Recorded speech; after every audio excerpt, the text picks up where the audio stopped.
Just like the day that I नमस्ते अनि स्वागत छ तपाईँलाई स्ट्याटस क्रिएसनमा। अहिले तपाईँले हेर्दै हुनुहुन्छ स्ट्याटस क्रिएसन। तपाईँले भिडियो देखेर थाहा पाइसक्नु भएको छ आज चाहिँ हामी कुन चाहिँ म्युजिक बिटमा भिडियो बनाउन गइरहेको छौँ र कस्तो टाइपको भिडियो बनाउन गइरहेको छौँ भनेर।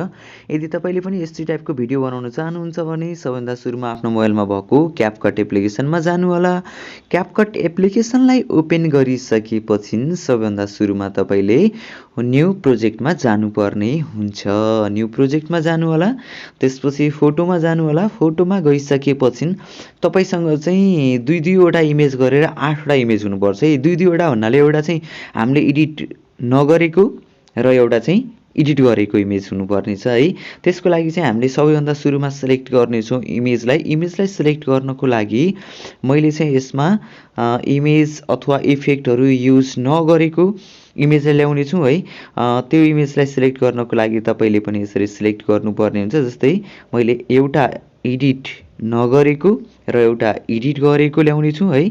र फेरि एउटा चाहिँ हामीले एडिट नगरेको र फेरि एउटा एडिट गरेको ल्याउनुहोस्, अनि एउटा चाहिँ हामीले एडिट नगरेको ल्याउनु पर्ने हुन्छ है।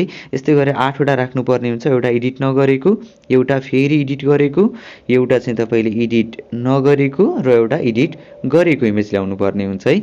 यसरी ल्याइसकेपछि तपाईँले 8वटा इमेज भइसकेपछि एडमा क्लिक गर्नु होला। एडमा क्लिक गरिसकेपछि हाम्रो यसमा चाहिँ इमेजहरू आइसकेको छ। जस्तै मैले यो इमेजलाई एडिट गरेको छैन, तर यो इमेजमा एडिट गरेको छ, र फेरि यो इमेजमा एडिट गरेको छैन, यो इमेजमा एडिट गरेको छ है। हो यसरी तपाईँले यसरी चाहिँ मिलाएर राख्नुपर्ने हुन्छ। र लास्टमा आउनुहोस्, यहाँनिर वाटरमार्क रहेको छ, यसमा क्लिक गर्नु होला र डिलिट गर्नु होला। यदि तपाईँले पनि यो तरिकाले एडिट गर्न चाहनुहुन्छ भने तपाईँले चाहिँ कमेन्टमा कमेन्ट गर्न सक्नुहुन्छ। अनि त्यसपछि यसको लागि पनि म भिडियो बनाइदिनेछु है। यदि तपाईँहरूले सकिहाल्नुहुन्छ भने त ठिकै भइहाल्यो है। र यदि भइरहेको छैन भने तपाईँले चाहिँ कमेन्ट बक्समा कमेन्ट गर्नु होला, त्यसको लागि पनि म भिडियो बनाइदिनेछु र तपाईँले चाहिँ पिक्स आर्टबाट चाहिँ बनाउन सक्नुहुन्छ है। र अब चाहिँ हामीले यसमा सबैभन्दा सुरुमा एड अडियो गर्नुहोस्। एड अडियोको लागि अडियोमा क्लिक गरिसकेपछि एक्सट्र्याक्टेडमा क्लिक गर्नुहोस् र यसमा क्लिक गरिसकेपछि तपाईँको मोबाइलमा भएको म्युजिकलाई यसमा इम्पोर्ट गर्नुहोस् है। इम्पोर्ट गरिसकेपछि साउन्ड आइसकेको छ। मैले चाहिँ साउन्ड चाहिँ म्युट गरेँ है, किन भन्दाखेरि मेरो यसमा चाहिँ कपिराइट क्लेमहरू आउन सक्छ, त्यो भएको कारणले हो।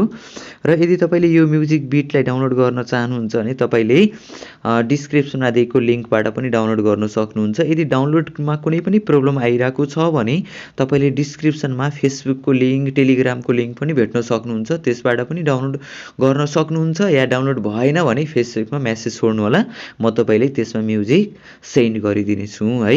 र सबभन्दा सुरुमा अब हामी ड्युरेसन मिलाउनतर्फ लाग्नेछौँ।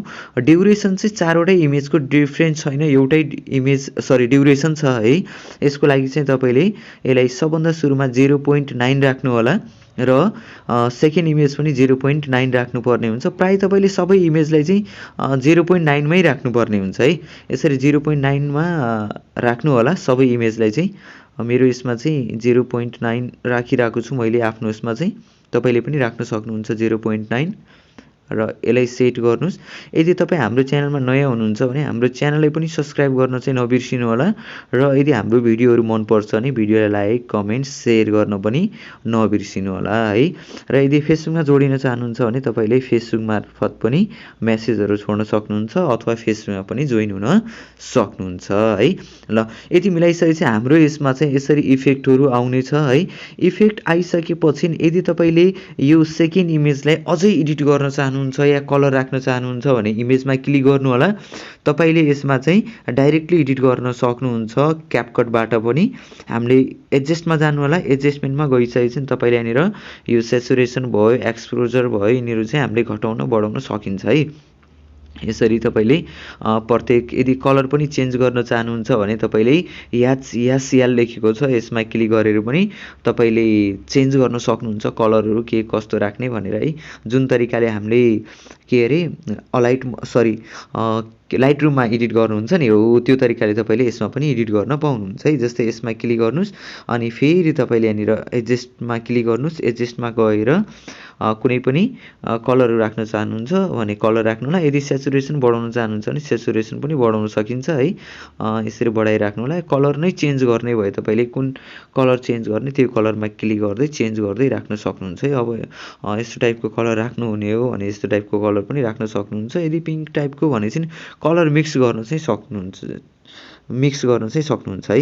जसरी तपाईँ यदि तपाईँले लाइट रुमहरू चलाउनु भएको छ र त्यहाँबाट एडिट गर्न आएको छ भने यहाँबाट पनि एडिट गर्न सकिन्छ। ठ्याक्कै लाइट रुम जस्तै चाहिँ छैन है। अब कुनै चाहिँ हामीले त्यसमा के हुन्छ कि हेलिङ ब्रसहरू युज गरिरहेको हुन्छौँ होइन, हो त्यस्तो इफेक्ट चाहिँ अलिकति गाह्रो हुन्छ। बाँकी चाहिँ हामीले कलरिङको कुरामा चाहिँ कलरहरू चाहिँ एडजस्ट गर्नु चाहिँ सक्छौँ है। ल यति गरिसकेपछि ओके गर्नुहोस् र एउटा लास्टको इमेजलाई मैले हल्का चेन्ज गर्ने कोसिस गऱ्यौँ है। चेन्ज भन्दाले पनि एडजस्ट गर्ने कोसिस गऱ्यौँ। यसमा गएर हामीले सेचुरेसन बढाउने छु हल्का है र यो पनि बढाउने छु। यदि भइसकेपछि मैले कलर पनि चेन्ज गर्ने छु होइन, कुन चाहिँ कलर राखौँ भन्ने हो यसमा पनि। ल मैले पिङ्क कलरलाई चाहिँ अलिकति फोकस गऱ्यौँ है। ग्रिन कलरलाई पनि राख्न चाहनुहुन्छ नि राखिदिनु होला। यति गरिसकेपछि धेरै हुन्छ। ओके ल यति भइसकेपछि हामीले यसलाई ओके गरौँ र ओके।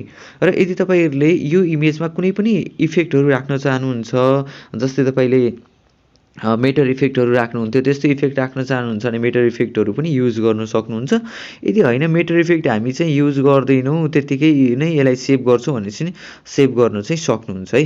अब यतिकै पनि हामीले लगभग ठिकै छ, राम्रै हुन्छ होइन। यतिको पनि यदि भएन भने चाहिँ तपाईँले चेन्जअप चाहिँ गर्न सक्नुहुन्छ है। जस्तै चेन्जअप भन्नाले यसमा कुनै पनि इफेक्ट यसमा क्लिक गरेर तपाईँले एनिमेसनमा गएर कुनै पनि एनिमेसनहरू राख्न सक्नुहुन्छ, अथवा इफेक्ट राख्नुहुन्छ भने इफेक्ट। जस्तै मैले इनमा गएर यहाँनिर चाहिँ रक भर्टिकल दिएको छ, यो पनि राम्रै छ यदि राख्न चाहनुहुन्छ भने चाहिँ है। रक भर्टिकलहरू यसमा चाहिँ यदि होइन हामी चाहिँ कुनै पनि एनिमेसन त्यस्तो टाइपको राख्दैन भने चाहिँ नराख्दा नि खासै फरक चाहिँ पर्दैन है। किन भन्दाखेरि त्यत्तिकै पनि हाम्रो यसमा चाहिँ राम्रै छ इफेक्टहरू चाहिँ। अब आफै इफेक्ट आउने भएको कारणले हल्का इफेक्ट युज गरेको हो या हामीले चाहिँ एनिमेसन युज गरे हो त्यसमा चाहिँ थोरै फरक चाहिँ देखिनु पऱ्यो नि त हो। यति ल मैले यसको ड्युरेसन चाहिँ थोरै बढायौँ ल, अन्त 0.9 हो। अब यस्तो हुन्छ ड्युरेसन मिलाउँदाखेरि कुनै बेला चाहिँ हामीले लेफ्ट साइडबाट घटाउने गर्छौँ, कुनै बेला राइट साइडबाट घटाउने गर्छौँ होइन। त्यो भएको कारणले जस्तै तपाईँले यहाँबाट ल्याएर फेरि यसरी घटाउनु पर्ने हुन्छ नि त कुनै बेला, हो त्यो कारणले चाहिँ तलमाथि ड्युरेसन हल्का हुन्छ होइन, त्यति साह्रो चाहिँ फरक चाहिँ पर्दैन है। यति भइसकेपछि अब चाहिँ तपाईँले यसलाई सेभ गर्न सक्नुहुन्छ। यसमा क्लिक गरेर सेभ गर्नलाई माथि एरोमा, र यो चाहिँ हाम्रो एक्सपोर्ट भइरहेको छ है। र यति गरिसकेपछि तपाईँले टिकटकमा भिडियो अपलोड गर्न सक्नुहुन्छ। र हाम्रो भिडियो चाहिँ के कस्तो लाग्यो तपाईँहरूलाई त्यस्तै प्रतिक्रिया दिन चाहिँ नबिर्सिनु होला। र यदि हाम्रो च्यानलमा नयाँ हुनुहुन्छ भने च्यानललाई सब्सक्राइब गर्नुहोस्, कमेन्ट गर्नुहोस्, सेयर गर्नुहोस् है त। आजको लागि चाहिँ यति नै।